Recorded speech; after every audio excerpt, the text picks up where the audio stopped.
Imagine a man who worked as a gas station attendant for 25 years and then spent another 17 years mopping floors as a part-time janitor at JCPenney. By all outward appearances, he was just an ordinary, hard-working, totally average guy from Vermont. But when he died, he left behind a secret that absolutely stunned the world. Welcome to today's Explainer, where we're looking at one of the most unbelievable paradoxes in modern financial history. Because that ordinary janitor, he died with an estate worth nearly $8 million. Just let that massive number sink in for a second. $8 million. And honestly, the craziest part of this entire story is that nobody, not his friends, not his neighbors, literally not even his own family, had any idea that he was secretly sitting on a massive fortune. Okay, let's dive into this. At his absolute peak, Ronald Read's annual salary never topped roughly $14,000 to $20,000 a year, yet his final net worth was a staggering $8 million. I mean, it almost defies logic, right? How does a modest income translate into multimillionaire status? Well, to understand the math, we first have to understand the man. Ronald Read's life was basically a masterclass in extreme frugality. He grew up poor, was the first in his family to graduate high school, and actually served in World War II. When he came home, he lived this completely ordinary, quiet, and honestly painfully frugal life. It turned out to be the perfect deceptive cover for a secret millionaire. But here's the thing, he wasn't hiding his wealth on purpose to be sneaky. He simply had absolutely no desire to spend it. Just look at these unassuming habits. Ronald wore clothes that were so old and threadbare, he literally used safety pins to hold his favorite denim jacket together.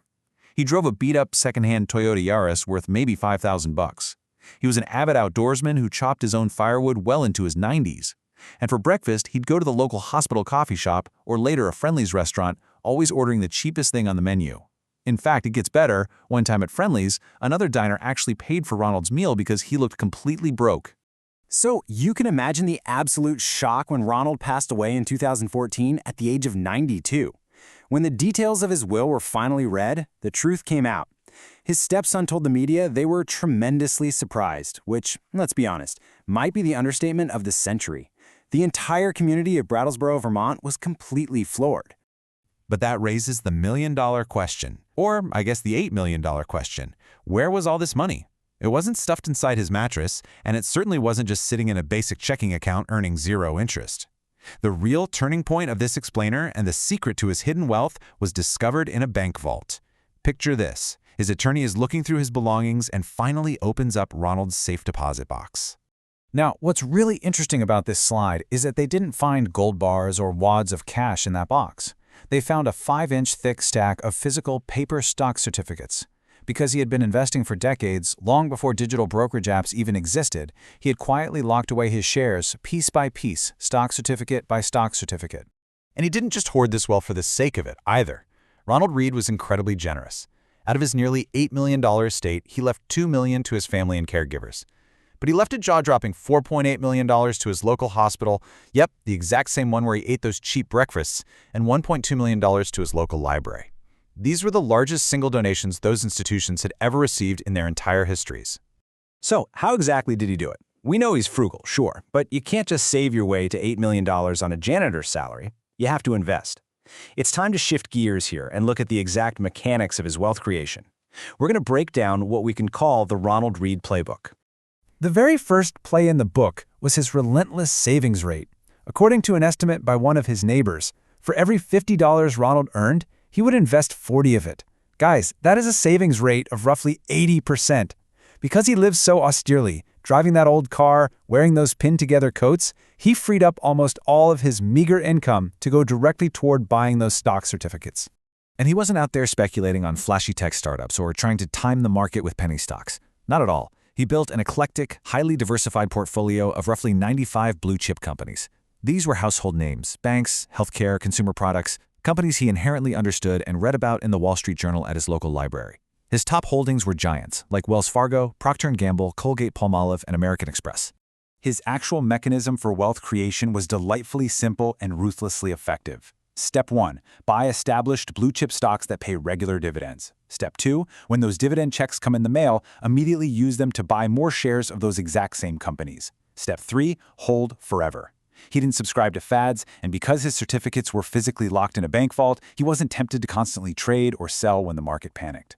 Which brings us to the core psychological lesson of this explainer. The strategy itself is incredibly simple to understand, but it is incredibly difficult to execute. Why? Because Ronald Reed's strategy was entirely dependent on his behavior over a massive span of time. To make this work, he needed time, unmatched consistency, and infinite patience. Let's move to and see how this builds across an actual lifetime. We have to go way back to 1959. That's when he made his very first stock purchase. He bought 39 shares of Pacific Gas and Electric for about $2,380, and he held that stock for over 50 years. By the time he died in 2014, those specific shares alone had grown to over $10,000. He held through recessions, through the 2008 financial crisis, through a dozen different presidencies. He just never let go. And that is exactly how you trigger the eighth wonder of the world, compounding.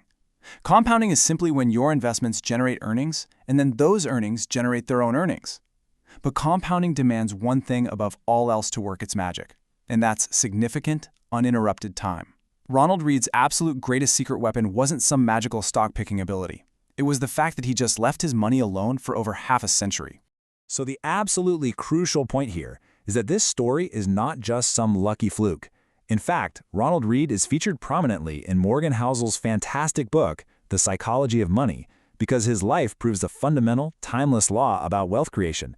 It proves that amassing money is fundamentally a psychological and behavioral game. As Morgan Housel perfectly writes, doing well with money has a little to do with how smart you are and a lot to do with how you behave. Ronald Reed didn't have a fancy Wall Street pedigree. He didn't have a high-paying executive job. He mopped floors. But his behavior, his ironclad discipline to save, his patience to hold, and his humility to live below his means allowed him to completely outperform some of the smartest financial minds on earth. The ultimate lesson here is incredibly empowering for all of us. You do not need a massive income to become a millionaire. You don't need to be a math genius, but you do need to start, and you absolutely need to be consistent. So, as we wrap up this explainer, I want to pivot the focus directly onto you and your own financial journey. Knowing what you know now about the staggering power of time and compounding, what would you do differently if you started investing today versus waiting another 5 or 10 years? Think about your own habits right now. Could you find an extra $40 a week to quietly lock away for the future? Ronald Reed proved the blueprint works. The only question left is, when are you going to start building?